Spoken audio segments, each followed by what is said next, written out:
حضور علیہ الصلوۃ والسلام یتیم ہونے کے باوجود یتیم پرور تھے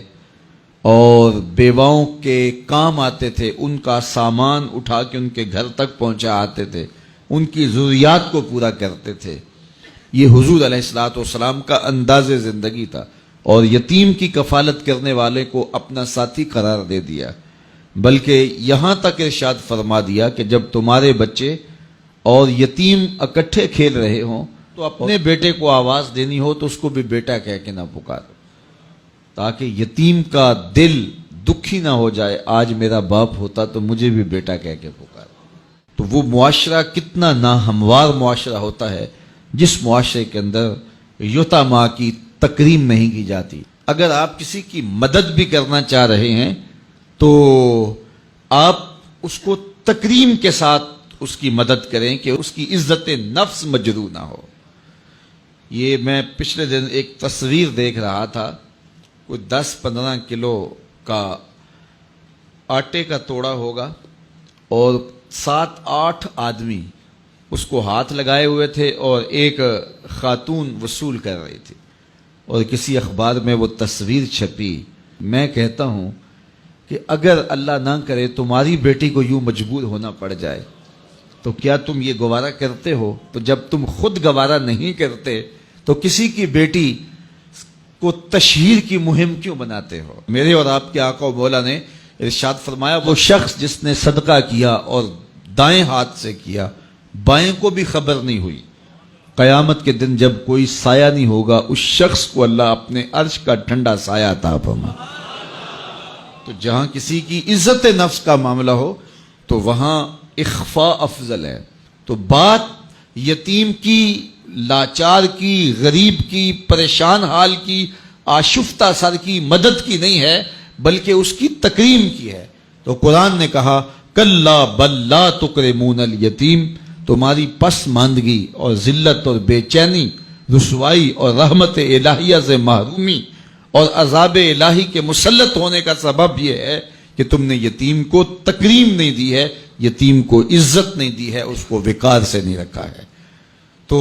یتیم کی کفالت کا درس دیا تو سورہ ماعون کے اندر اللہ تعالیٰ نے فرمایا فَذَلِكَ الَّذِي يَدُعُّ الْيَتِيمَ وَلَا يَحُضُّ عَلَىٰ طَعَامِ الْمِسْكِينِ، اور مسکین کو کھانا کھلانے کی تحریص نہیں دلاتا، کسی کو آمادہ نہیں کرتا، کسی کو ابھارتا نہیں ہے۔ اس میں 2 چیزیں بیان ہوئی ہیں، ایک تو یہ ہے کہ یتیم کو کھانا کھلانا، مسکین کو کھانا کھلانا، لاچار کو کھانا کھلانا اگر توفیق ہو تو از خود پیش کرے، لیکن اگر یہ توفیق نہیں ہے تو بندہ اس سے بری ذمہ ہو جائے کہ مجھے تو توفیق نہیں ہے، میں کیوں کروں، میں تو استطاعت نہیں رکھتا اور میں منہ پھیر کے چلا جاؤں۔ نہیں، یہ لفظ بتا رہا ہے کہ اگر تم خود استطاعت نہیں رکھتے، اس کی تڑپ اور اس کا درد محسوس کرو اور کسی ایسے شخص تک اس کی آواز پہنچاؤ جو یہ کام کر سکتا ہے۔ اللہ تعالیٰ نے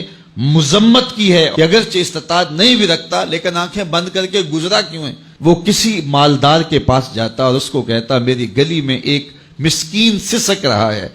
ایک بیوہ کی بچیاں جوان ہیں اور ہاتھ پیلے کرنے کے لیے اس کے پاس کچھ میسر نہیں ہے، ایک مقروض قرض تلے دبا ہوا ہے، ہسپتال کے اندر ایک شخص تڑپ رہا ہے، دوائی کے پیسے نہیں ہے، تو وہ خود اس کا سفیر بن جاتا اور لوگوں کے پاس جاتا اور جا کے تحریص دلاتا وَلَا يَحُضُّ عَلَىٰ طَعَامِ الْمِسْكِينِ۔